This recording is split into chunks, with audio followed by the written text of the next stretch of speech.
how can you manage the high anxiety that comes along with working in these tough times? Joining us, we have Dr. Leslie Seppinni, clinical psychologist, and Dr.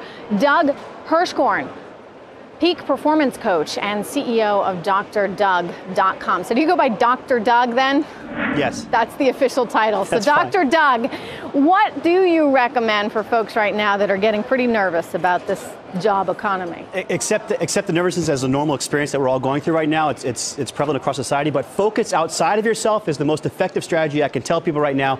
Pay attention to something outside of you and your situation.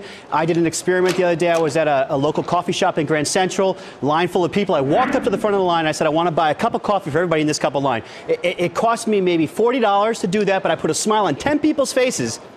And I stopped worrying about my problems and fears. You know, I kind of like that. And a smile on yourself. Let me go to Dr. Leslie. That's a very interesting point. I mean, it's only money, Dr. Leslie. And I wonder if you can't get outside yourself. Is there some greater meaning to life that people can work on? Doesn't mean they're not doing their job or looking for work, but is there something extra that comes into play?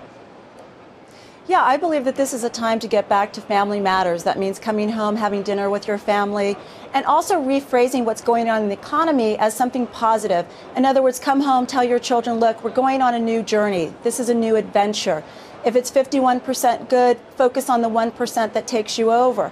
I think it's really time to get back to bases, watch what your children are watching, come home, and also don't lie to yourself and don't lie to your children. Be very honest with what's happening with the economy right now. Dr. Leslie, I want to follow up on some of the points that you made in some notes to one of our producers. You actually recommend that people take 1 to 2 nights per week off from work, come home on time rather than staying in the office at a time like this? Absolutely. And one of the ways that you can do that is reach out to people in your neighborhood, reach out to the school system, and coordinate with each other that maybe one night all of the kids go to one person's house where several parents are there watching, and switch off. So that makes it available that each person gets 1 to 2 nights off, because if there's no me time, you're really going to be too overwhelmed to function. And Dr. Doug, can I just ask you, is there a spiritual dimension to this?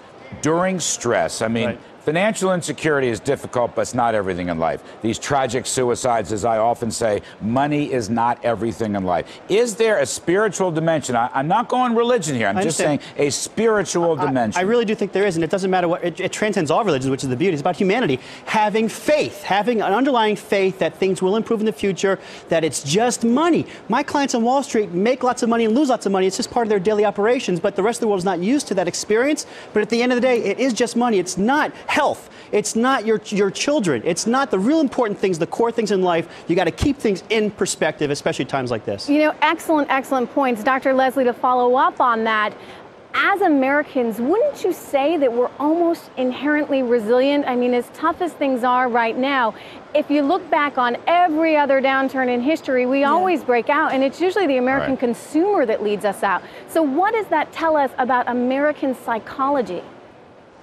This is a little different. This is a little different than, say, the 1929 Depression. It's different because it's global. Because we have social networking and we have banking that's global, you're seeing sort of a domino effect. So it's not just our country that's affected by these suicides or homicides or depression. Well. I mean, that was a global recession as well. Yeah, but we didn't have the internet in which we're all talking to each other. We're all being able to track each other's suicides, depression, anxiety. So it's a little bit different in that people have more inundated by more media.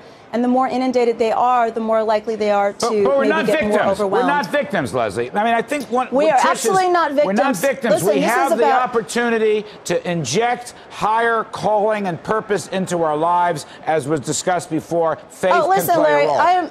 I mean, that's important to know. It's not like jobs, payrolls, salaries, bonuses is not the only thing in the world. Larry, listen, I am not saying that we are victims. I think people should try to live an excuse-free life. I think they should go back to basics. If they didn't like the job they had before, this may be the perfect time to get certified in becoming a life coach or a physical therapist or a legal secretary. There's plenty of things you can do without reinventing the wheel. It may be the time to do something for a start-home business. It may be the time, with the extra time that you have off while you're looking for new work, to rediscover your relationships with your children. So absolutely, it is not a victim society. I tried to make a faith sale. That's just my particular take. Thank you, everybody. I appreciate it.